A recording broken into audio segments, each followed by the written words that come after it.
The porcelain doll had a smear of fireplace ash upon one glazed cheek. It had come from a locked cabinet on the far wall, and had been placed quite neatly in Mrs. Carthew's chintz chair after she was dead. Mrs. Carthew had fallen beside the hearth. She had not risen again. Someone, therefore, had moved the doll when there was no reason to move anything at all. People do not usually rearrange a room unless they wish the room to speak for them. Welcome to Marple Mysteries. Tonight's case takes us to High Chimneys, on the edge of St. Mary Mead, where old nursery sorrow, respectable inheritance, and impeccable manners sit together rather more easily than the truth. This is the porcelain doll on the victim's chair. Chapter 1. There were certain afternoons in St. Mary Mead when the whole village seemed composed of bees, tea, and information. This was one of them. The air lay warm upon the cottage gardens. Roses leaned with an almost improper abundance over brick walls, and the hum from the lime trees near the vicarage had a determined, prosperous sound. At Danemead, Miss Marple sat by the open window with a length of pale wool in her lap, though the day was hardly one for knitting. She often said that the hands were happier at some small task, while the mind remained at leisure. She had just observed to herself that Mrs. Price Ridley's new gardener cut a border as though he had once served under a sergeant major, when the gate clicked with uncommon violence, and Mrs. Bantry came in without waiting to be shown. Dolly Bantry, in moments of agitation, it always contrived to look more youthful than was quite suitable. Her cheeks were pink, her hat somewhat to one side, and she carried her gloves in a fashion that suggested she had removed them while speaking and forgotten to replace them. "My dear Jane," she said, "I have come straight away because I knew you would hear of it within the hour, and I preferred that you should hear it properly." "That is very kind," said Miss Marple. "One does so dislike hearing things improperly. Tea? No, yes. In a minute. Beatrice Carthew is dead." Miss Marple's needles rested. "Dear Mrs. Carthew at High Chimneys." "The very same. Found this morning in her morning room. Haydock says poison, or something very like it. And there was the oddest thing, really the oddest thing." Dolly sat down, leaned forward, and lowered her voice, though there was nobody to overhear them but the robin on the step. "There was a porcelain doll on her chair." Miss Marple looked at her attentively. "On her chair?" "Exactly so. Beatrice on the hearthrug, the chair empty, and on it, quite upright, as though it had been invited to sit down, one of those dreadful old nursery dolls of glazed china. I do not mean a toy left about by some child. High Chimneys has not had a child in it for years. It was from the cabinet in the schoolroom passage. At least Vera Mace says so." Miss Marple folded her knitting very carefully. "That is certainly curious." "It is more than curious. It is indecent. Beatrice hated people touching those nursery things. She kept them locked away, and if one of the servants dusted too boldly, she would ring the bell as though the house were on fire." Miss Marple knew Beatrice Carthew by sight and by village report, which in St. Mary Mead amounted to rather more than acquaintance. Mrs. Carthew had been a widow for nearly 20 years, rich without ostentation, charitable without tenderness, exact in bills and speeches, and possessed of that dry civility which made many depend upon her and few love her. High Chimneys stood a little beyond the village proper, hidden by yews and old red brick, and held itself slightly aloof from the local stream of gossip. That in itself was a challenge to St. Mary Mead. "Who found her?" Miss Marple asked. "Vera Mace first, Then the girl Elsie. Afterwards Dr. Haydock. Gerald Ashby is there, and that poor companion Cecily Harwood, but also Lionel Pritchard from Market Basing, the solicitor, and most inconveniently Percival Hurst, who had come to look over some porcelain yesterday. Slack is in a state of importance. Inspector Slack, though honest and industrious, felt that a murder among the better sort of people ought to proceed with more deference to official arrangements. Miss Marple said, "A doll is a very particular object to place upon a chair." Just what I thought. If it had been a book, or a shawl, or even one of those abominable Pekingese dogs some women possess, one might have understood it. But a doll? Colonel Bantry says it is nonsense, and probably means nothing. Men always say that, when a thing plainly means something. Miss Marple smiled faintly. Sometimes, my dear, it means something. And sometimes it means that someone wished it to mean too much. But that is a difference worth noting. Dolly, who admired Miss Marple most when she spoke in that deceptively mild manner, clasped her hands. "You must come, my dear Dolly. I do not see that I can be of the slightest use." "Then I shall put it differently. I am calling at High Chimneys with a basket of broth, which Vera will disdain and Cecily will be grateful for. If you accompany me, nobody can object, because nobody has ever objected to you. And if Slack does, so much the better." Miss Marple considered. Outside, a blackbird dropped from the pear tree and took something from the lawn with a quick, practical movement. Inside, Dolly's report arranged itself in her mind with unpleasant neatness. Poison, a locked cabinet, a doll placed after death, a solicitor in the house, a collector of porcelain, a shy servant who had seen something, as no doubt, and was afraid of having seen it. "How old was the doll?" she asked. Dolly blinked. "Old enough to be ugly. That is not quite the same thing. It had one of those waxy china faces, with painted brows, and a pink mouth, and a blue sash. Or perhaps black. Vera was so agitated she may have said black when she meant blue." "People seldom mistake blue for black," said Miss Marple. Dolly stared. "Jane, you look interested." "I'm afraid I am. A black ribbon where a blue one ought to be has often signified trouble. There was a little girl in St. Mary Mead once who changed the ribbons on her doll whenever she wished to punish another child. It seemed very silly, but she grew up into a woman who punished people in much the same way." Dolly rose with satisfaction. "Then you will come?" "Yes," said Miss Marple, taking up her knitting again, only to lay it down at once. "I think I will. Because if a porcelain doll was put upon the victim's chair, then someone wished the house to remember the nursery at the very moment when everyone ought to have been thinking of the dead woman. And one naturally wonders why." High Chimneys had the sort of dignity which comes not from size alone, but from long practice in being looked at. The house stood behind dark-clipped hedges, its many windows shuttered from the sun, its drive flanked by stone urns green with age. It was not cheerful. Some houses are not. One could not have imagined children running very happily there, though children once had. Dolly Bantry went before with her basket and air of benevolent invasion. Miss Marple followed at an easier pace, noticing the gravel, the state of the brass, of the quality of the silence.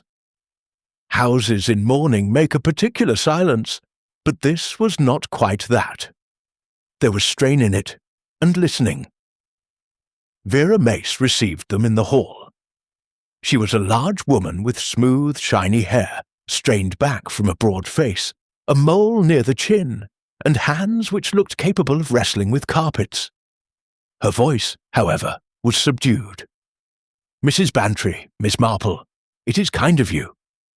"It is only broth," said Dolly. "Nobody need be grateful." Vera gave a small, humourless sound. "Miss Harwood will see you presently. Inspector Slack is in the morning room." "Then we shall go nowhere near him," said Dolly. But Inspector Slack emerged at that moment, bringing official inconvenience with him. He bowed to Miss Marple with reluctance modified by experience. "Good afternoon, Miss Marple, Mrs. Bantry. A sad business." "Indeed," said Miss Marple. Slack hesitated. He knew very well that excluding Miss Marple often led merely to her learning more than one had wished by means of other people. He also knew that Dr. Haydock, Sir Henry Clithering, and several regrettable past events had combined to give her an authority which no one had formally granted, and no one quite liked to deny. "If you ladies wish to pay your respects to Miss Harwood," he said, "kindly keep to the drawing-room. The morning-room is not—" "Of course," said Miss Marple. That might have concluded matters, had not Elsie Trent come out of the passage with a tray of cups and stopped dead at sight of them. She was a fair, slight girl, with an anxious throat and eyes too large for comfort.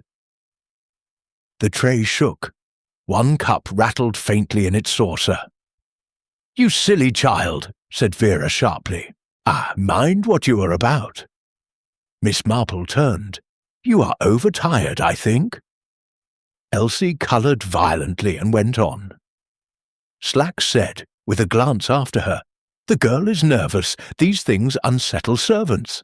"Yes," said Miss Marple, "they do." Cecily Harwood entered from the drawing-room almost at once. She was perhaps 30, composed, fair without prettiness, and dressed in grey with a collar so neat that one felt she had put it on straight even in alarm. Her hands were thin and capable. At the moment, they were tightly folded. "How good of you to come," she said. "Mrs. Bantry, Miss Marple, please forgive everything. The house is impossible." Dolly kissed her cheek. "Nonsense! Sit down and let us be useless in comfort." Miss Marple sat where she could see the passage to the morning room. The door stood partly open. Beyond it, she observed a writing table, a tea tray left on the sideboard, and near the hearth a chintz-covered armchair turned a little too squarely toward the centre of the room. She said quietly, "Was that Mrs. Carthew's chair?" Cecily glanced involuntarily towards the door. "Yes, and the doll." Cecily gave a small shiver that looked more of repugnance than grief. "It has gone with Inspector Slack. He said it was important. I cannot imagine why anyone did such a thing." "Did you see it there yourself?" "Yes. When Vera cried out, I came down at once. Mrs. Carthew was lying by the fender. The doll was on the chair looking straight at the room. It was grotesque. Dolly said, 'My dear, do not think of it.'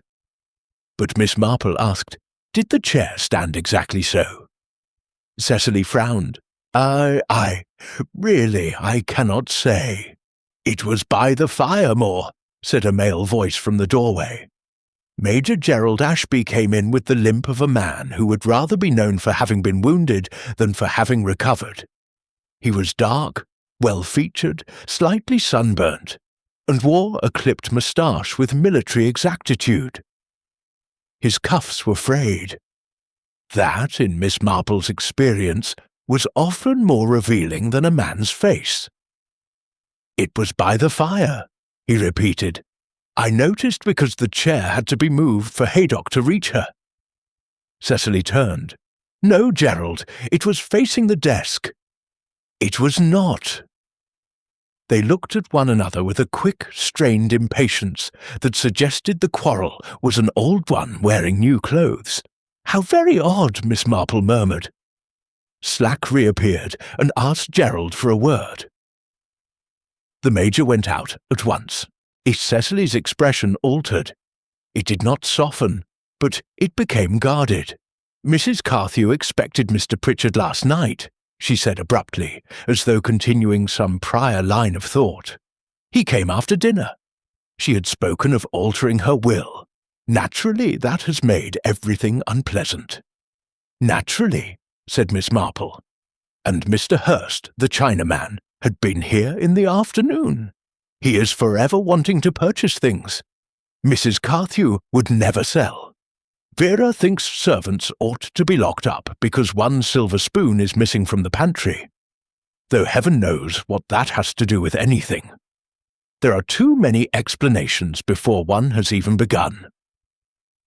"Yes," said Miss Marple, "that is often the first difficulty." When Cecily had gone to thank Dolly for the broth, Miss Marple rose and drifted, but with the innocent slowness of age, towards the partly open morning room. She did not enter, she only looked. There was the hearthrug, disturbed and flattened where a body had been lifted. There was the chair, its chintz faintly indented at one arm but not on the seat. And on the side table stood a little saucer of grey ash, as if something had been set down there in haste from the direction of the grate. Slack's voice sounded behind her. "I should not, Miss Marple. Certainly not," she said, turning. "I was only noticing that the chair has not been sat in today." Slack looked blank for a moment. "Well, naturally." "Not quite naturally," said Miss Marple. "People do sit down in distress, Inspector, unless, perhaps, and they are afraid of sitting where something has already been put for them." And as they drove back through the Green Lane later, while Dolly talked indignantly of Gerald Ashby's manner and Cecily's self-command, Miss Marple thought not of poison, but of the chair. One witness said it had faced the fire. Another said the desk. The difference was small enough to seem trivial, and large enough to be remembered truly by one person and falsely by another. The question was which? Dr. Haydock was among the few men in St. Mary Mead who could speak plainly without appearing rude. He came to Danemid that evening, set down his hat, accepted tea, and stated that Mrs. Carthew had died of poison administered not long before death. "In a tisane, most likely," he said, "chamomile or verbena, something light and respectable. She took one of those faddish bedtime infusions instead of port." There was bitterness, but enough sugar to cover a great deal. I should know more after the post-mortem, though I do not expect anything cheerful from it. "Did Mrs. Carthew usually take sugar?" Miss Marple asked. "3 lumps, Vera tells me. A most dismaying habit." Miss Marple nodded. "People who take much sugar are easy to manage." Haydock laughed. "You say that as though you disapprove morally." "Only socially. It gives other people too much power." He went on to describe the household. Mrs. Carthew had dined with Cecily Harwood and Major Ashby. Pritchard, the solicitor, arrived at 8:30. Percival Hurst, dealer and restorer of porcelain, had left in the afternoon but might have returned by the side path. No one was certain. Vera Mace had prepared the tray. Elsie had carried it in. Gerald Ashby had quarrelled with his aunt about money earlier in the day. Cecily Harwood had been seen crying in the shrubbery after luncheon. All very suitable. "What do you make of the doll?" Haydock asked finally. Miss Marple said, "I never like objects that have been made to behave symbolically. It is so often a sign that the person arranging them is neither as emotional nor as original as he wishes to appear." "Ah," said Haydock with interest. "Then you think it was arranged?" "My dear doctor, dolls do not place themselves upon chairs." The next morning she called at the village shop, where information could be obtained under the disguise of tape and anchovy paste. Mrs. Finch, who sold groceries and opinions with equal readiness, had already served Vera Mace's cousin. "They say, mister, Pritchard was there till near 10, she confided, measuring out currants. And Major Ashby went out into the garden by the French window, because he could not bear the atmosphere. If you ask me, the atmosphere generally belongs to money. Miss Marple agreed with this. On her way home, she was overtaken by Percival Hurst, who had driven over from Market Basing in a small, dusty motor car, and looked as though he belonged among cracked shepherdesses and ledgers. He was a tall man with yellowish fingers, a narrow nose, and the apologetic charm of those who live by persuading people that damage is interesting. Miss Marple, is it not? I have heard of you from Mrs. Bantry. Dreadful affair. Entirely dreadful. Yes, said Miss Marple. I hope the police are not going to handle the doll like a turnip.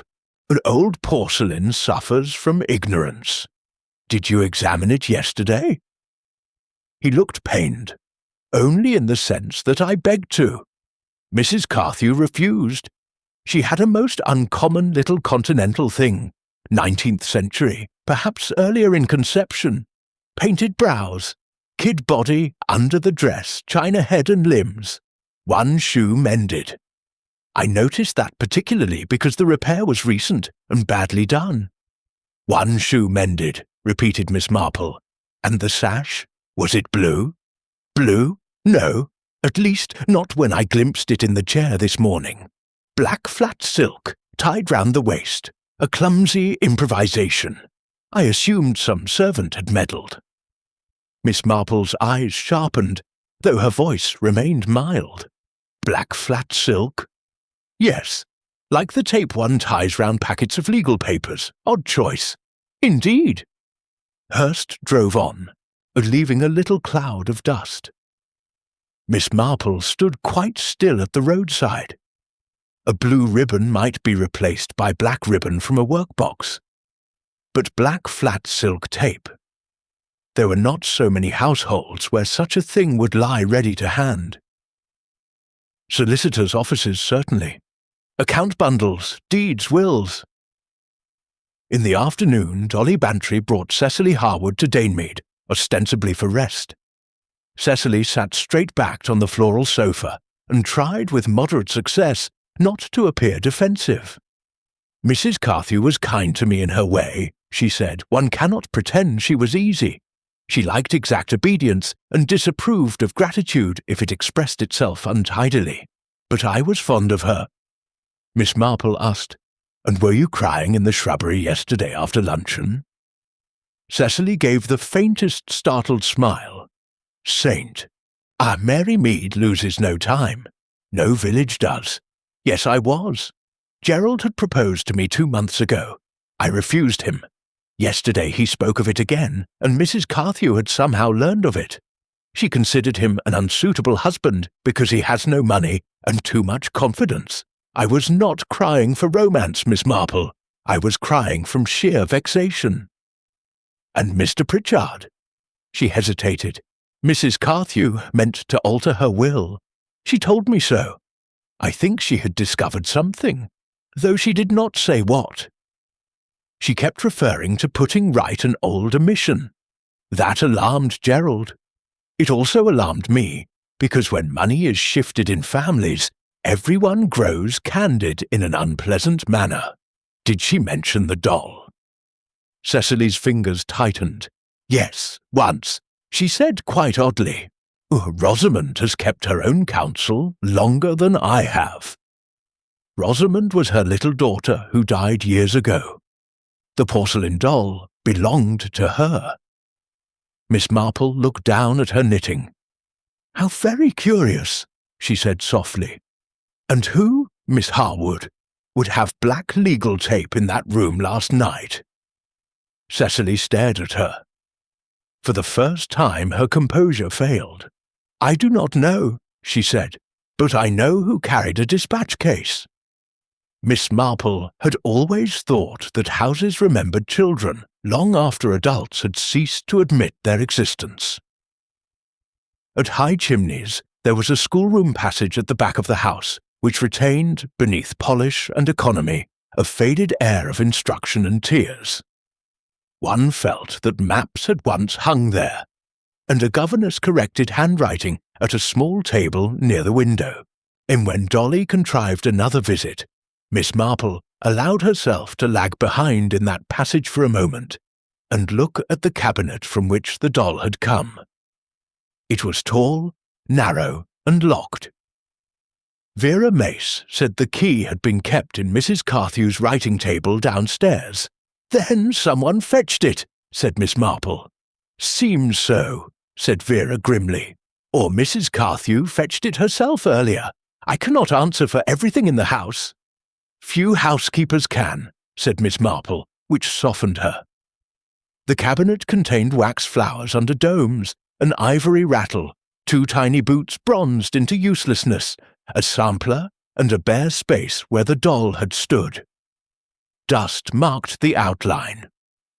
Miss Marple noticed that the dust within the outline had been disturbed recently by 2 fingers. "Mrs. Carthew did not show these things?" she asked. "Never. Not after Master. After little Miss Rosamond died. She kept the cabinet locked and would not have it spoken of. Yet yesterday it was opened." Vera gave a queer look. "Yes. There are tones by which servants indicate that they know more than they intend to tell, and are waiting to see whether one deserves it." Miss Marple had long been practised in hearing them. "When was it opened before yesterday?" she asked. Vera lowered her voice. "Last week. I happened to pass and saw Madam standing there with the doll in her hands. She shut the door upon me sharp enough, but she had been crying. That startled me more than anything. Mrs. Carthew did not cry, not in front of furniture." This seemed to Miss Marple extremely important. On the landing they met Percival Hurst again, admitted for some technical question from Inspector Slack. He bowed and, as with visible longing, looked towards the cabinet. "A sad little collection," he said. "The doll is the best of it, if one may say so without offence." "One may say many things without offence, if one says them quietly enough," Miss Marple replied. "You mentioned the shoe had been repaired." "Yes, with ordinary household glue, I should think. Clumsy work. Also, there was a faint rattle when it was moved, as though something in the body had shifted. I said as much to Mrs. Carthew, and she went as stiff as a poker." "Did you indeed? Collectors are sometimes absurd. They prefer mystery and china to honesty in accounts." Miss Marple turned that over in her mind. A repaired shoe, something loose within. A woman who had reopened a locked cabinet and wept over a child's doll after many years. A black silk tape replacing a proper sash. Later, as in the drawing-room, Gerald Ashby stood with one hand on the mantel and an expression of impatient fatigue. He looked like a man whose life had not matched its own expectations. "My aunt had enough enemies in a moderate way to furnish half the county," he said. "She was not lovable, let us not pretend, but murder is another matter." "You were seen in the garden last night," said Miss Marple. "I went out for air. Pritchard was talking wills in that dry legal voice of his, and Cecily looked as though she meant to faint or bite someone. Did your aunt mean to disinherit you?" Gerald's mouth hardened. "I do not know. She had that power." "And if she did, then I should still not have poisoned her." Miss Marple observed his cuff again. "Frayed, yes, but brushed. Men who brush their cuffs yet do not mend them are often living upon appearance, and they are sometimes desperate, not always murderous." He added after a pause, "She had been speaking lately of an old wrong. I assumed it was some story about my uncle's affairs before marriage. There was always gossip." "About what sort of affairs?" Gerald shrugged. "The ordinary sort. a nursery maid, a payment, something hushed up. These things happen." "They do," said Miss Marple, "and are usually hushed up very badly." When he had gone, she found Elsie Trent polishing a tray in the pantry with the blind intensity of frightened youth. The girl's fingers were raw from silver polish. "You carried in the tisane?" Miss Marple asked. Elsie nodded. "Who was in the room?" "Madam, Miss Harwood. Later, Mr. Pritchard." Her stammer was slight but painful. Each word seemed to come at cost. "And after that?" "I do not know. I miss." Yet her eyes moved, just for a second, not to the door, but to the chair. Miss Marple said kindly, "You need not be afraid of me." Elsie looked at her then with sudden misery. "I am not afraid of you, miss." That meant, of course, that she was afraid of someone else. Driving home with Dolly, Miss Marple told her of the black tape. "A solicitor?" said Dolly at once. "Perhaps. But one must not be too pleased with an idea merely because it arrives promptly.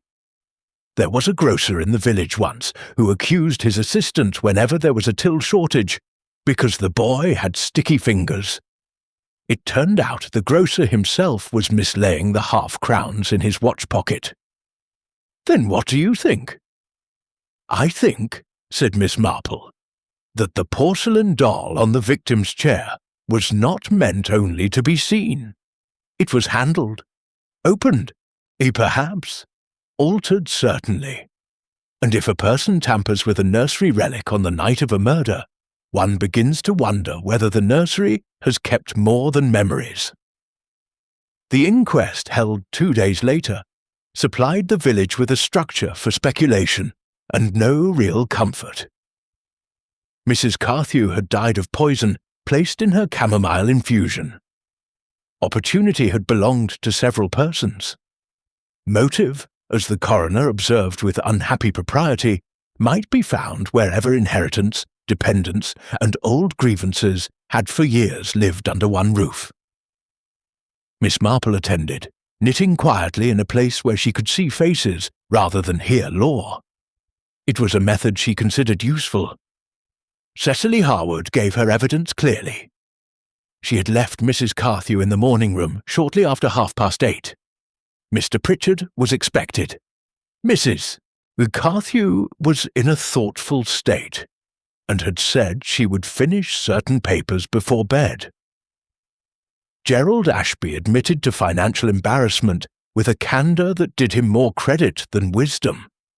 He had asked his aunt for an advance. She refused. He had later gone into the garden by the French window, and walked there for 20 minutes because he was angry and did not wish to say anything regrettable.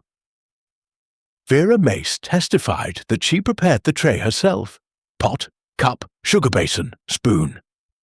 Elsie carried it in. No one but household members should have touched it.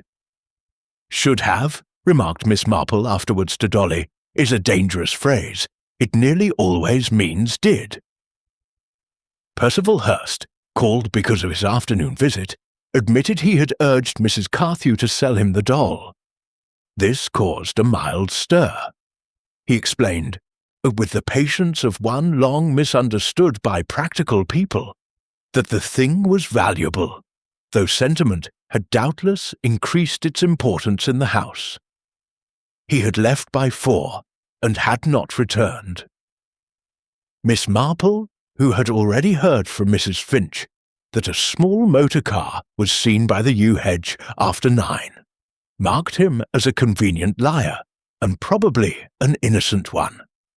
Lionel Pritchard was the most satisfactory witness from the legal point of view, and therefore the least satisfactory to Miss Marple.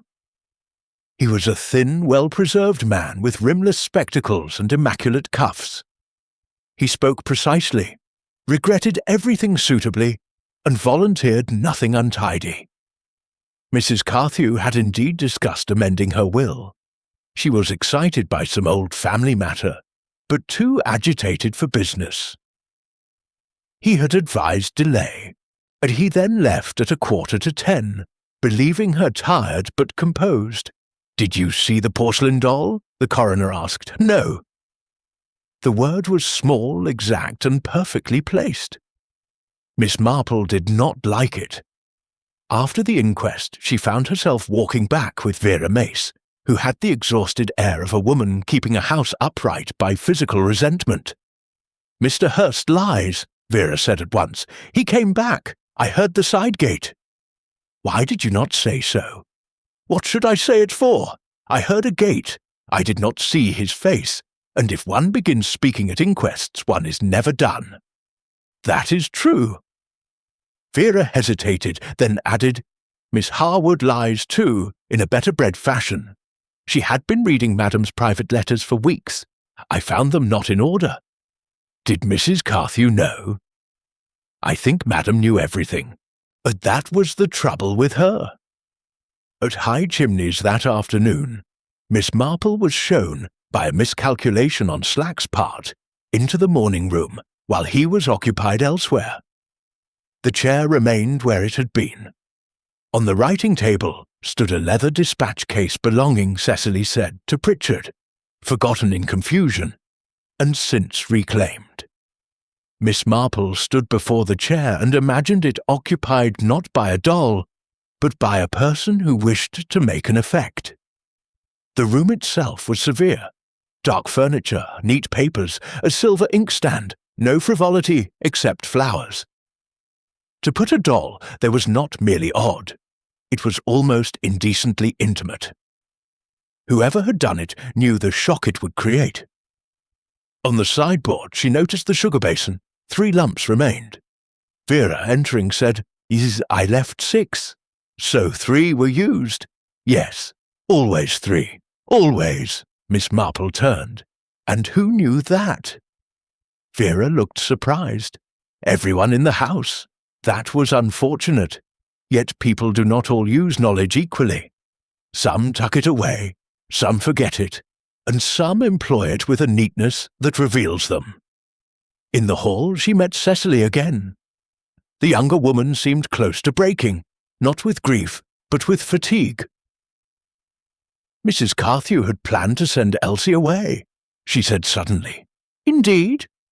"To service in London. Better wages," she said. But the girl was terrified. She has no people except an aunt somewhere near Basing. And the strange thing is that after speaking of sending her away, Mrs. Carthew became almost kind, as though she had changed her mind about something. Miss Marple said very gently, "Was Elsie important to her? I do not know. That is what is so extraordinary. Until last week she scarcely noticed the child." On her way out, Miss Marple saw Gerald Ashby arguing in low tones with Lionel Pritchard beneath the cedar in the drive. Gerald's face was flushed. Pritchard's remained pale and composed. "It is damned convenient," Gerald said. "My dear fellow," said Pritchard, "self-control is everything." They broke apart at sight of Miss Marple. That evening she told Dolly, "We have now a collector who lies, a companion who reads letters, a nephew who needs money, a housekeeper who sees too much, a servant who is frightened, and a solicitor who is too correct. It is quite a respectable set." "And the doll?" Miss Marple looked at the fire. "The porcelain doll on the victim's chair is still the centre of it. Not because dolls matter, but because people imagine they do. That is often where one begins." The second disturbance came on a wet Thursday, when the house, which had endured inquiry with stiff reluctance, gave way suddenly into alarm. The doll vanished. Inspector Slack arrived at Danemead looking aggrieved, as policemen do when facts behave theatrically.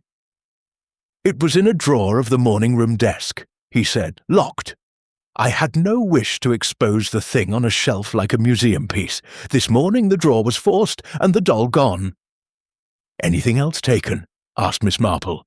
"No. Papers untouched, plate untouched, only the doll." Miss Marple put down her knitting. then someone has become more interested in it than in money. Slack snorted. Or wishes to make fools of us. Quite possibly. But people who wish to make fools of the police generally take something more obvious along with the important thing.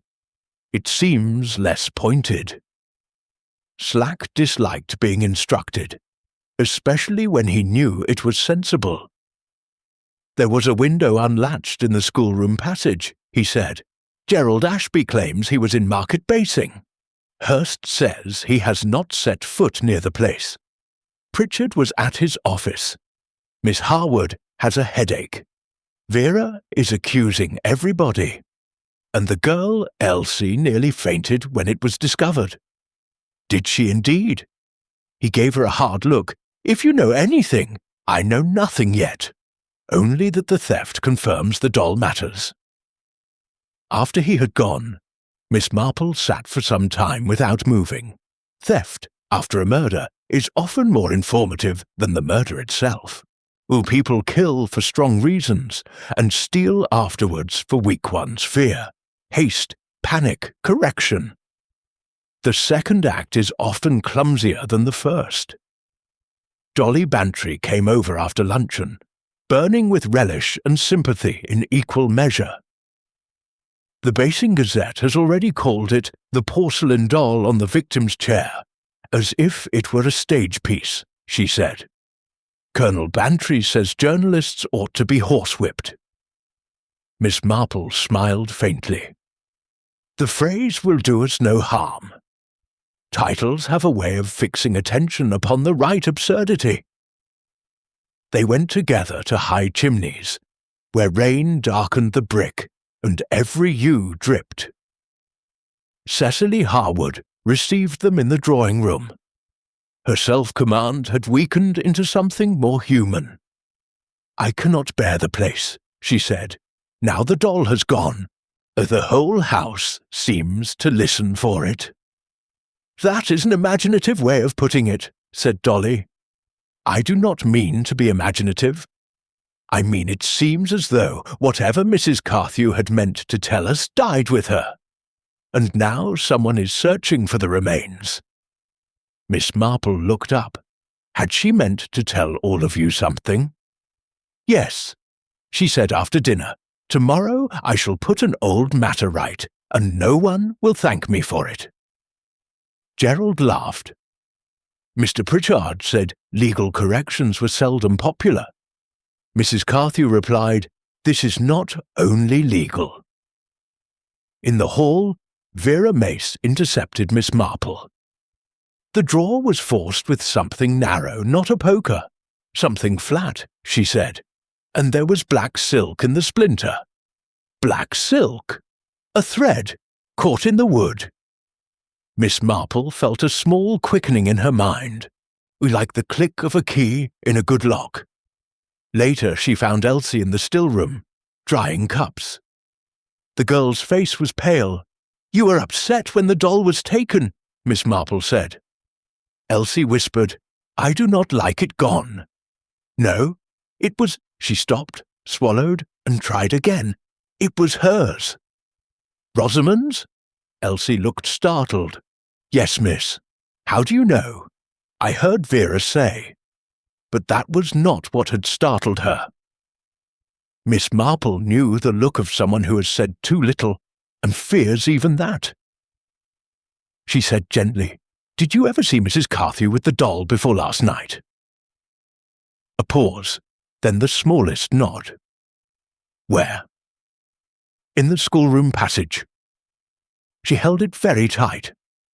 And Mr. Pritchard came up behind, and she put it away quick. Miss Marple's eyes rested on the girl's face. Oh, did he see it? I think so. That altered the proportions of the whole affair. If Mrs. Carthew had reopened the cabinet in Pritchard's presence, and if the doll then vanished after her death, it might mean that the solicitor knew the thing connected with the old matter she meant to set right. Outside, rain beat steadily on the windows. Inside, the house held its damp, constrained silence. Miss Marple stood at the foot of the stairs and looked up towards the schoolroom passage, where the cabinet waited with its empty shape in dust. When she and Dolly had gone, she said quietly in the car, "The theft tells us this much. The porcelain doll on the victim's chair was not merely an emblem or a jest. It contained, or was believed to contain, something worth risking a second crime for. And if that is true, we must ask who knew it before the police did." The hidden history came to light not grandly, but in the laundry basket. It was one of Miss Marple's convictions that valuables, secrets, and guilty objects alike are often concealed first in places considered too ordinary to attract the notice of imaginative people. A linen press, a flour bin, a stack of parish magazines, these have sheltered more scandal than locked desks. It was Elsie who found the doll again, or rather, Elsie who allowed it to be found. She came to Dinemead at dusk in the rain, wet to the hem and white with resolve. "Please, miss," she said to Miss Marple, standing in the doorway with rain upon her hat brim and both hands clasped over a shapeless bundle, "I did not know where else." Miss Marple drew her in at once. "My dear child, you are soaked. Come to the fire, Dolly. Will you shut the door?" Mrs. Bantry, who had been staying to supper and never objected to drama when it arrived in a respectable form, obeyed instantly. Elsie untied the bundle with fingers so cold that twice the knot slipped from her. Inside, wrapped in an old apron, lay the porcelain doll. For a moment, none of them spoke. By firelight its china face had a fixed, offensive cheerfulness. The black silk tape about its waist was tied too tightly, and not with the hand that had dressed children. Its left shoe, Miss Marple saw at once, had indeed been clumsily mended. "Where was it found?" she asked. "In the laundry basket, miss, under the sheets in the mangle room. I was taking things up, and it rolled. I was frightened. I thought if I told Mrs. Mace, she would think I had took it. And if I told Inspector Slack, he would ask, and ask till I said something wrong." "That is a very natural fear," said Miss Marple. "You did quite right to bring it to me." Elsie gave her a look of pitiful gratitude. Dolly moved nearer. "Jane, do not say you are going to take that dreadful thing to pieces on the drawing-room table." "I'm afraid I am." Miss Marple fetched her workbox, a pair of fine scissors, and a sheet of white paper. She cut the black tape and laid it aside. Then, with exquisite care, she examined the body of the doll. Percival Hurst had been correct. Someone had already opened and restitched the seam beneath the frock, though hurriedly. Miss Marple slipped a finger within and found nothing. She was not surprised. "The person who hid this in the laundry basket has searched the obvious place," she said. "Ah, that is why one must look at the foolish place." She turned the doll over, studied the repaired shoe, and with the point of her scissors lifted the rough glue from the sole. The leather gave a little. From within, tightly wedged into the hollow heel, there emerged a minute roll of paper, and, after it, another still smaller scrap, both yellow with age. Dolly gave a gasp. "Oh, Jane!" Miss Marple smoothed the larger paper with the back of her hand. A strip of black silk tape, older and finer than that around the waist, still clung to it. The handwriting was that of a man who wrote quickly and believed legibility a concession. Lionel Pritchard.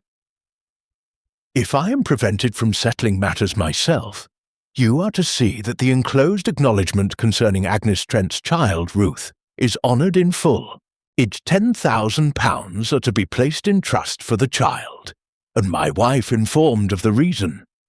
I have behaved very badly, and do not intend the innocent to suffer for it. Edward Carthew, 14th October, 1928. There was no enclosed acknowledgement now, but the letter itself was enough. Miss Marple opened the smaller scrap. It was written in childish, uneven printing. "Dolly keeps Papa's secret in her shoe." Nurse cried. I said I would keep it. "Rosamond, the room seemed very still." Dolly Bantry said at last, in a softer voice than usual, "Poor little thing." Miss Marple nodded. "Yes. A child sees misery, does not understand it, and turns it into play. She hid the paper in her doll's shoe, and then died before anyone knew where it had gone." Elsie had gone quite white. "Agnes Trent," Miss Marple said gently. "Was she any relation of yours?" "My grandmother, miss. Leastways, so my mother said. Mother was Ruth Trent." There it was. Miss Marple looked up at her with grave kindness. "And your mother is dead?" "Yes, miss, since I was 12. Aunt sent me into service." "Did Mrs. Carthew ask you lately about your people?" Elsie nodded. "Last week. She asked my mother's name and my grandmother's, and how old Mother was when she died. She kept looking at me queerly, as if I reminded her of someone, and she did not like it." "She did not like the reminder," said Miss Marple quietly, "but she meant to do justice." Dolly, whose heart was quicker than her judgment but rarely wrong in the long run, took Elsie's hand. "Then the money should have been your mother's?" "Or her mother's child's," said Miss Marple. "Yes, he and Lionel Pritchard knew it 30 years ago." The pieces settled. Edward Carthew, long dead and long forgiven by society, because society forgives men with land rather more readily than women with consequences, had fathered a child by Agnes Trent. He had given Pritchard instructions to settle money properly. Rosamond, seeing some fragment of adult distress, had hidden the paper in her doll. Then illness, death, and years of silence had closed over it. Mrs. Carthew, opening the doll at last, had discovered not merely her husband's old betrayal, but her solicitor's older concealment. "She said she would put right an old omission," murmured Miss Marple. "That was the omission." Dolly said sharply, "Then Pritchard killed her." Miss Marple did not answer at once, and she was studying the old black tape and the newer black tape that had been tied round the doll's waist. One was faded, narrow, and long hidden. The other was recent and cut from a practical roll, the sort that bound legal packets. He had the strongest motive, she said.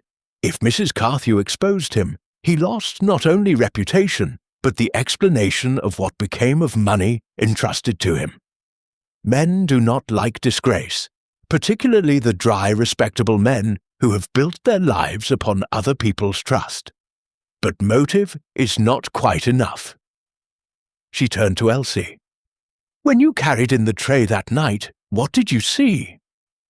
Elsie opened her mouth, closed it again, and stared at the doll. "I cannot be sure." "That is very honest," said Miss Marple. "Try to remember only what was ordinary, and only what was not."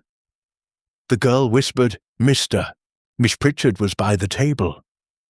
Madam had gone to the cabinet drawer for a key. He had one of them little folded papers in his fingers, like powders.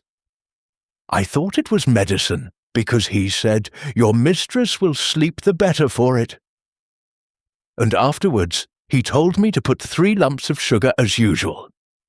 Miss Marple's eyes rested on her quietly. "And you said nothing because you thought it had been arranged?" "Yes, miss." Dolly rose in agitation. "Jane, what more do you need?" "Very little," said Miss Marple. "Only the right moment, and perhaps one more small vanity from Mr. Pritchard. The very self-controlled are apt to betray themselves by some minute correction. They cannot bear inaccuracy." She folded the papers again and placed them in an envelope. The porcelain doll on the victim's chair has been keeping secrets for nearly 30 years, she said.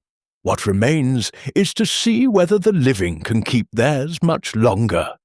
Sir Henry Clithering arrived the next afternoon from London with a bag, a courteous expression, and the unmistakable air of a retired man who has never truly retired from anything important. He listened without interruption, while Miss Marple laid the matter before him at Danemead over tea. "A highly characteristic crime," he said when she had done. "Not the poison. That is common enough. I mean the arrangement. A murderer with a professional mind and a taste for neat impressions." "Exactly," said Miss Marple. "He wished the house to look inward, to childhood, grievance, a family feeling, because the truth looked outward to himself and to money." Sir Henry turned the old letter over. "This will ruin Pritchard if it is genuine. It is genuine. Also, I think, incomplete. There was originally an acknowledgment enclosed, perhaps with formal details of the trust. He has either had it all these years or found it and removed it, but the letter alone shows enough. Inspector Slack, summoned later and shown the documents with ill grace and growing excitement, wanted at once to arrest someone, preferably noisily. Miss Marple restrained him. "Not yet. One must first untangle the lesser lies. They are obscuring the large one." This was done, as such things usually are, by asking people not what they had done, but what they were ashamed of. Gerald Ashby came first. If faced with Sir Henry's bland courtesy and Miss Marple's knitting, he capitulated sooner than he knew. "Yes, I lied about the garden," he said. "I did go out after dinner, but not for air. Cecily came out to speak to me. We had agreed to tell my aunt we meant to marry if she approved. Only she laughed at the notion and spoke of changing her will. Cecily lost her temper. She said she would not have her life arranged like a table setting. I followed her outside and begged her to say no more. That is the whole of it. And your debts?" asked Sir Henry. Gerald coloured. "Bad enough, but not desperate. I had lost at cards and hoped my aunt would help. She refused. That is shameful, perhaps, but not murderous." "No," thought Miss Marple, "not murderous." Gerald was weak in the ordinary ways and vain in the ordinary ways, but his impulses moved too openly. Men who poison old ladies and compose scenes afterwards are rarely so untidy in their own emotions. Cecily Harwood admitted next that she had indeed read Mrs. Carthew's private letters.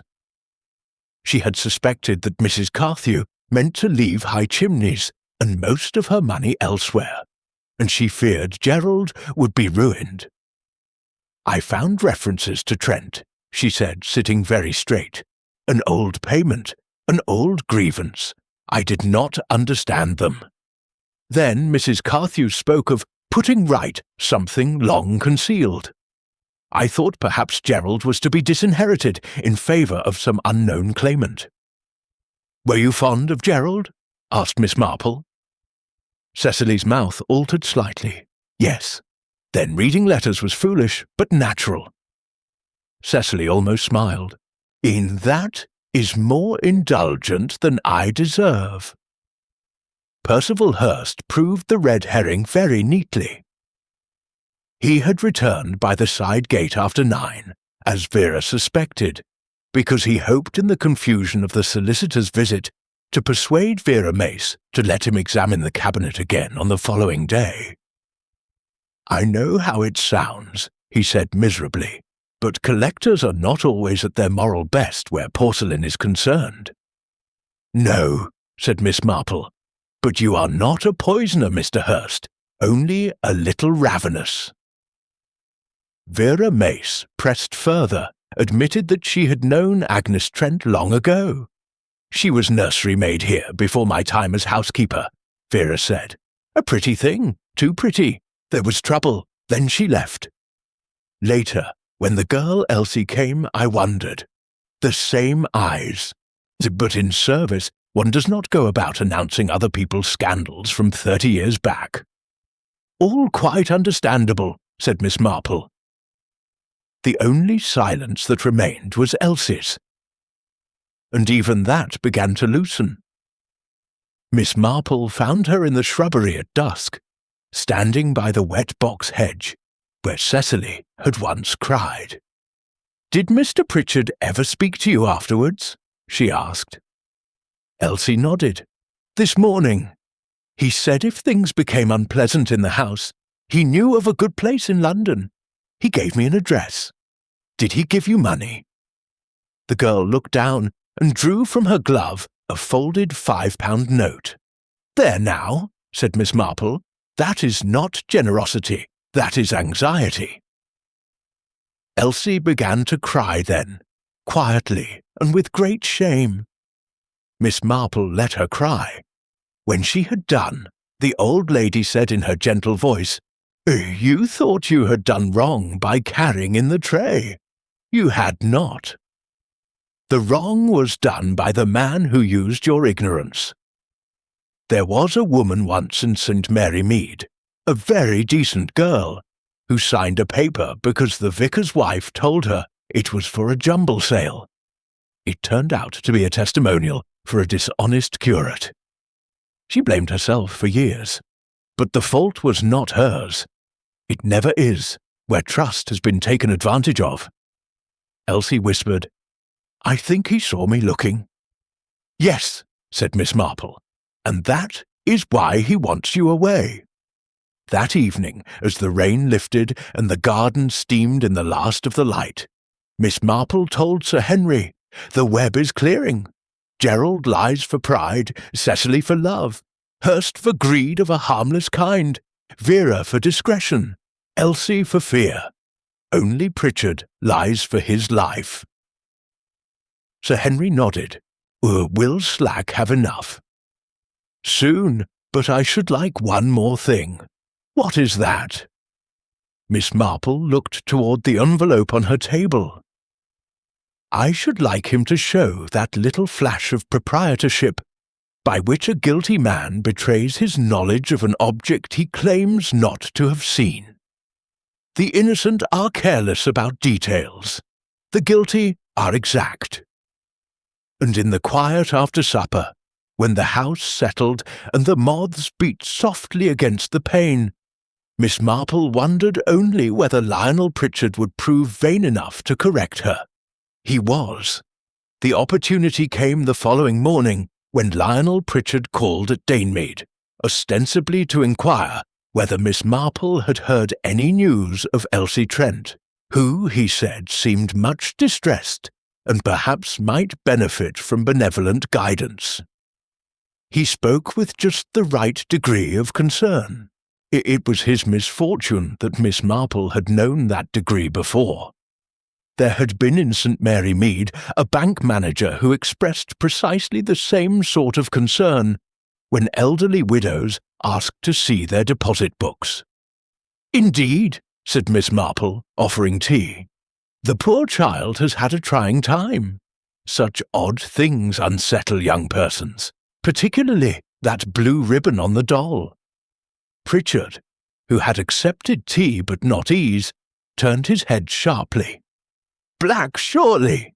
The correction sprang out before he could smooth it.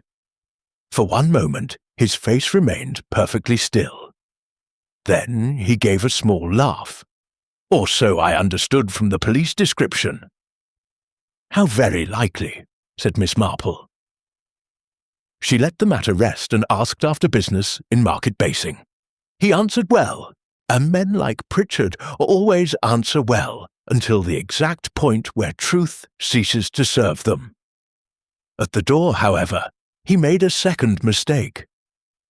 "I hope," he said, "that Slack is not allowing anyone to tamper further with that repaired shoe." Miss Marple looked up. "Repaired shoe!" He knew at once. It passed across his face not as panic, but as blankness, like a shutter closing behind the eyes. Then civility returned. "I think Mr. Hurst mentioned some restoration," he said.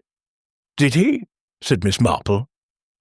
When he had gone, she did not move for several moments. Then she rang for Florence, her daily help.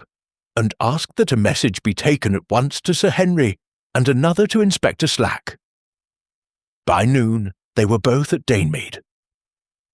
"That should do it," said Sir Henry, after hearing Miss Marple repeat the exchange.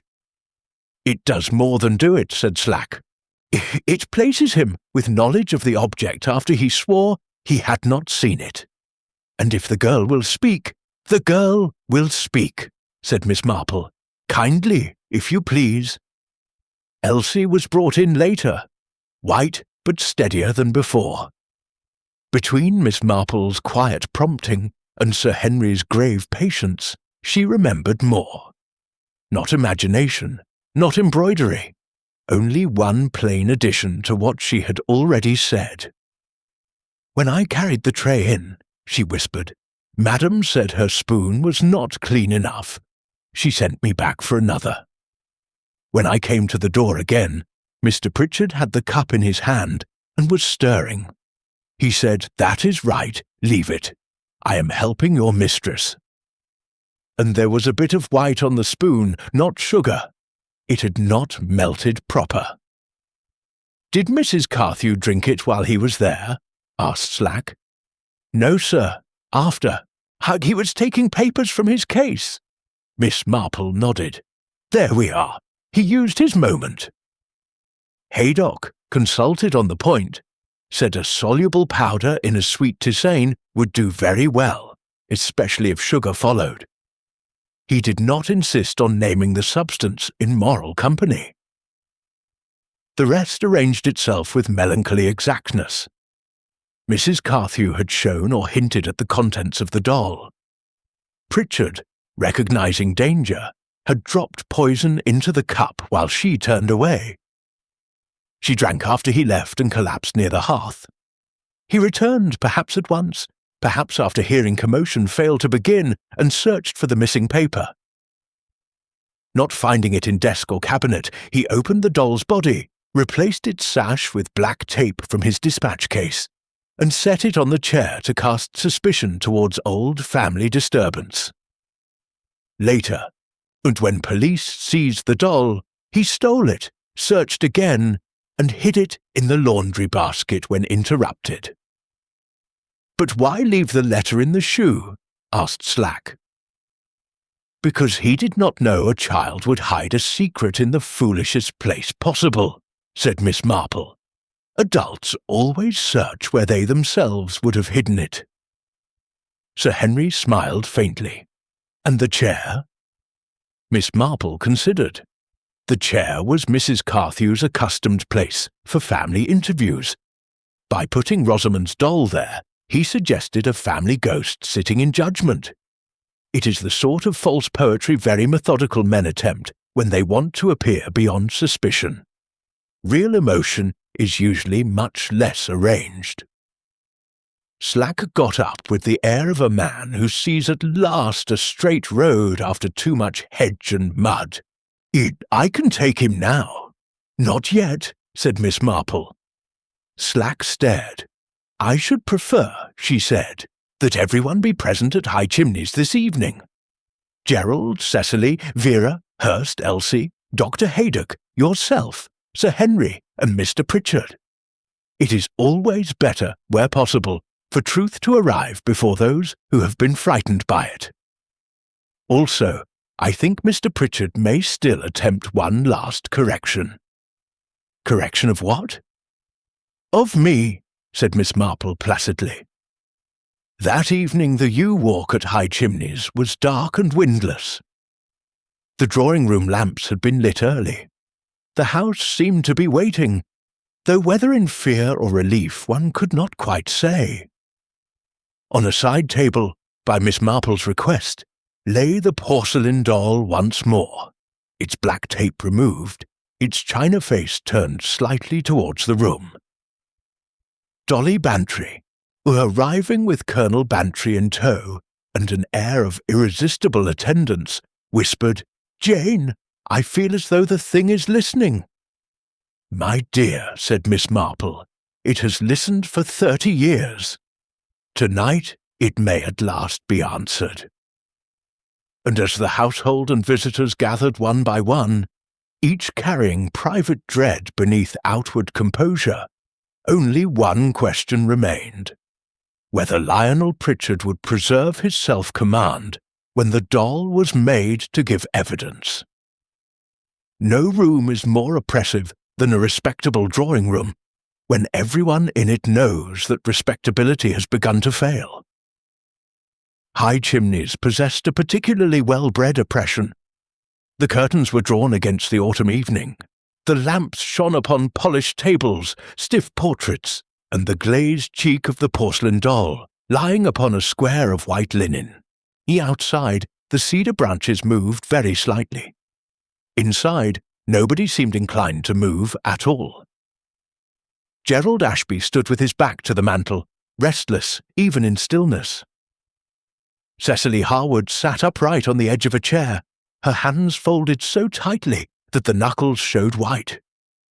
Vera Mace remained near the door as though prepared to repel disaster, physically if required.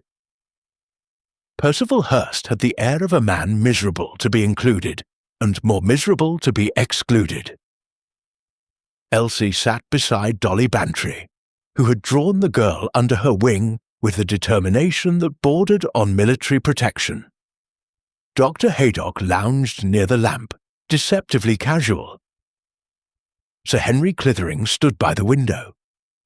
Inspector Slack, stiff with purpose, occupied the position nearest the door. Lionel Pritchard arrived last. He apologized for keeping them. He took in the company with one rapid glance, and bowed.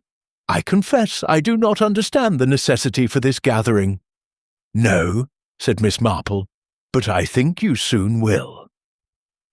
She had chosen a low chair near the tea-table.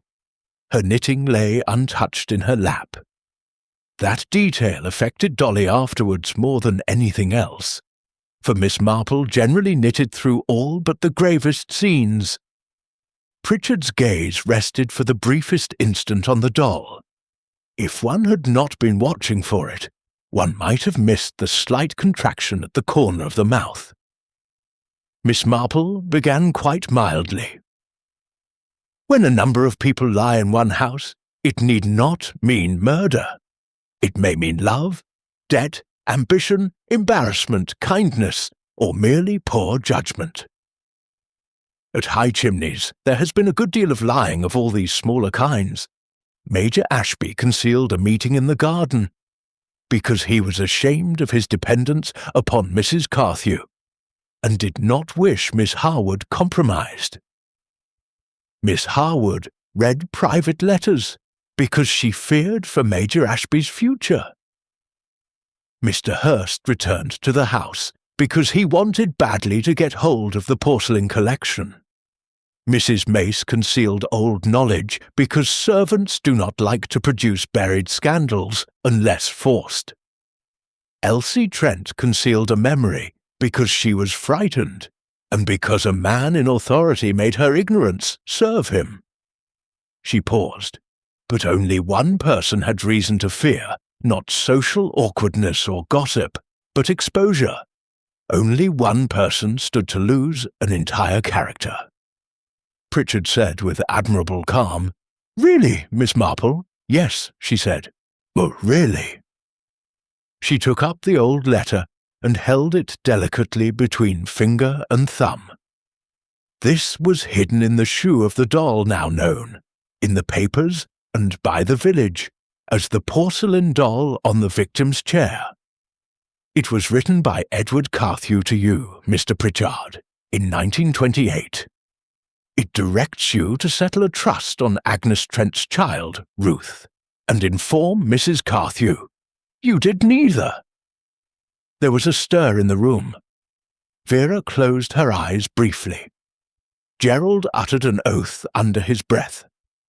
Elsie stared down at her hands. Pritchard did not move. "I have never seen that paper before." Sir Henry said quietly, "That denial will not improve matters." Miss Marple went on. Little Rosamond, seeing distress she could not understand, hid the paper in her doll's shoe and made a note of it in her childish hand. She died, The doll was locked away. Years passed. Mrs. Carthew opened the doll recently, perhaps because Mr. Hurst remarked upon a rattle, perhaps because memory had become less bearable than curiosity. She found the letter. She questioned Elsie Trent, discovered the relationship, and determined to put right the old omission. She also meant, I think, to confront you with your failure and ask what had become of the money. Gerald said harshly, "What had become of it?" Pritchard's face remained dry and pale. "This is conjecture." "Of course," said Miss Marple, "but very good conjecture. Trust money unclaimed and undemanded is a temptation to certain men. Not to spend vulgarly, perhaps. That would be too obvious. To absorb, to use, to make quiet substitutions over years until the omission becomes part of one's life. Very comfortable, until someone opens a doll." Haydock murmured, "Neat little sermon." Miss Marple inclined her head slightly and continued. "On the evening of Mrs. Carthew's death, you came with your dispatch case. Mrs. Carthew had hinted strongly at what she had found. Elsie Trent brought in the tisane. Mrs. Carthew turned away for another spoon, and perhaps for the key of the cabinet. You had a little folded powder in your hand. Elsie saw you stir it into the cup. You told her it would help her mistress sleep, and instructed that the usual 3 lumps of sugar be added. Mrs. Carthew drank after you left and fell by the hearth." Pritchard said nothing. "You then returned," Miss Marple said. "That part is characteristic. Having committed the large crime, you had still to repair the smaller danger. You searched for the paper. Not finding it, you took the doll from the cabinet, opened the body, failed to examine the shoe, and in your agitation retied the waist with black legal tape from your case, since the original sash had been cut or removed. Then you placed the doll on Mrs. Carthew's chair." "Why?" asked Cecily in a low voice. Miss Marple turned to her. "Because Mr. Pritchard is a very orderly man. He could not bear a merely sordid crime. He wanted the room to tell a story more suitable to his own idea of such matters. A family secret, a dead child, a woman haunted by the nursery. It was a false arrangement and therefore a revealing one." Slack shifted slightly nearer to Pritchard. Miss Marple's voice remained gentle. "The police took the doll. That must have alarmed you very much. So you stole it from the drawer, searched it again, and hid it in the laundry basket when interrupted. But the paper remained in the repaired shoe where Rosamond had put it years ago." Pritchard spoke at last. "And you expect this roomful of sentimental people to accept such an invention?" "No," said Miss Marple. "I expect them to accept facts. You told the coroner you had never seen the doll upon the chair. Yet yesterday, when I described its ribbon as blue, you corrected me. Black, surely. Later you referred to the repaired shoe, though that detail had never been public. The innocent do not know such things." There was a silence then, heavy and complete.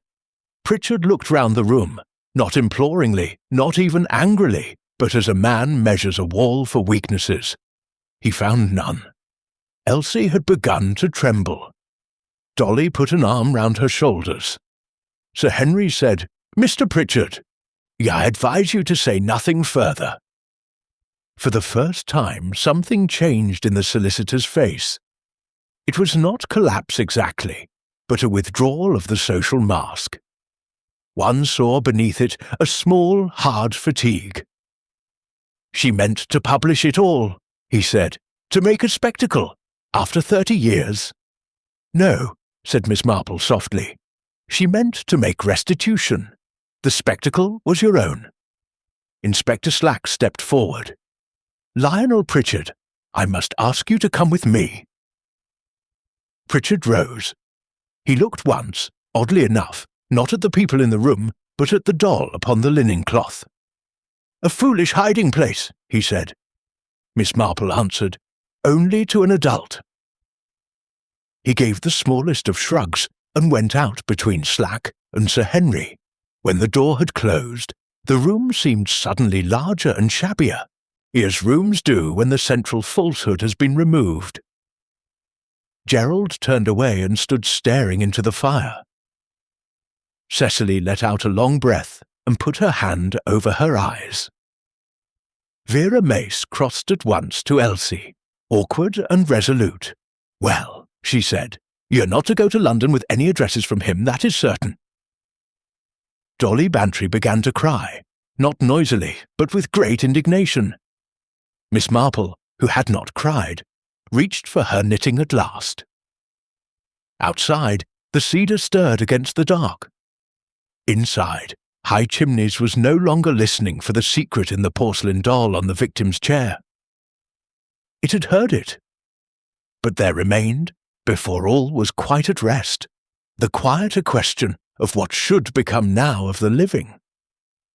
A week later, St. Mary Mead had the subdued, industrious look it often wore after absorbing a scandal into its system.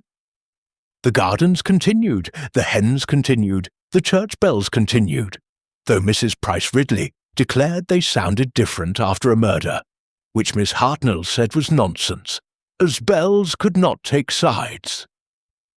At Danemead, the Michaelmas asters were in flower, and Miss Marple, seated by the window with her knitting, appeared exactly as she always did when the world had once more proved itself human. Dolly Bantry came in with the latest and set down her gloves. "Well," she said, "it is all settled, if such things ever are." Miss Marple looked up. "How is Elsie?" "Much improved. Sir Henry and the solicitors in Basing, new solicitors naturally, have put everything in order. There will not be £10,000, I gather. Pritchard had managed matters too thoroughly for that. But High Chimneys is to be sold, and Mrs. Carthew's final memorandum, written the day before she died, makes provision for Elsie Trent. Cecily is to have an annuity. Gerald has been given enough to prevent complete idiocy, but not enough to encourage it, which is, I think, wise." "Yes," said Miss Marple. "Too much money often confirms the weaker parts of a character." Dolly took the chair opposite. "And the doll?" Miss Marple's needles clicked once or twice before she answered. "It will be buried with Rosamond's things, I believe. Elsie did not wish to keep it." "I do not blame her. Though I must say, Jane, the whole thing still seems so strange. Poison I understand in a dreary way, and money even better. But arranging that doll on the chair, there is something so cold about it." Miss Marple smiled faintly. "It was cold. That is why it gave him away to me almost at once. You remember the first thing that struck us? Not that the doll was there, but that it had been placed to mean something. Real grief is seldom so tidy. Real wickedness often is." Dolly nodded slowly. "And the chair itself? Mrs. Carthew's chair was the seat of judgment in that house. People received allowances there, rebukes there, decisions there. By placing Rosamond's doll upon it, Pritchard tried to turn a financial crime into a domestic haunting. He wanted everyone to think of old nursery sorrow instead of old legal dishonesty. One might say he trusted symbolism more than human nature. And you trusted human nature. My dear, one has no choice. It is always with us." She set down her knitting and looked out at the garden. A robin was hopping near the edge of the border, brisk and self-important. Beyond the hedge, a cart passed on the lane. Nothing in St. Mary Mead suggested murders at that moment. And yet Miss Marple had often thought that wickedness lives most comfortably beside ordinary things. "Pritchard was not a passionate man," she said after a moment. "That is important. People imagine murder springs chiefly from violence of feeling. Sometimes it springs from habit. He had concealed that omission for so long that he no longer saw it as theft, only as part of the structure of his life. When Mrs. Carthew threatened to expose it, he did not think, 'Shall I become a murderer?' He thought, 'How am I to preserve what has been arranged? Such men are very dangerous.'" Dolly shivered a little. "You make it sound almost dull." "It often is. That is one reason why it is so dreadful." There was a brief silence. Then Dolly said, "Cecily and Gerald are to marry, though I have told them both that romance founded on debts and corpses seldom flourishes." Miss Marple's eyes twinkled. "Possibly not, but Cecily has good sense, and Gerald has had a sharp lesson. Marriage does sometimes improve a man if he has first been humbled. You are too charitable. No, merely old." Dolly laughed then, and the room lightened. After she had gone, Miss Marple remained by the window, while the afternoon thinned towards tea-time. Her thoughts moved, as they often did, not towards triumph, but towards pattern. A child had hidden a secret in the foolish heel of a doll. A woman, late in life, had chosen justice when it embarrassed the dead and the living alike. A dry, exact man had killed to preserve the shape of his respectability, and an overlooked servant girl, frightened and uncertain, had been the true centre all along. Miss Marple thought of Elsie Trent, now no longer merely the girl from the pantry, but the last branch of an old wrong belatedly acknowledged. She hoped the money would not spoil her, though in truth there was little danger. Hardship, when it has not embittered, often produces a far safer kind of gratitude than indulgence ever can. She took up her knitting again. In the village, people would go on speaking for months of the porcelain doll on the victim's chair. They would make of it what they pleased, something eerie, something tragic, something almost theatrical. Villages like a phrase. It saves them the trouble of understanding. But Miss Marple knew that the doll had never truly been an omen or a ghost. It had been only a child's hiding place, absurd and touching, until an adult hand tried to make it say what was convenient. The wool slipped evenly through her fingers. The garden smelt faintly of damp earth and chrysanthemums. Somewhere down the lane a gate clicked, and because secrets, once spoken, do not vanish but merely lose their power, St. Mary Mead returned, very quietly, very properly, to peace.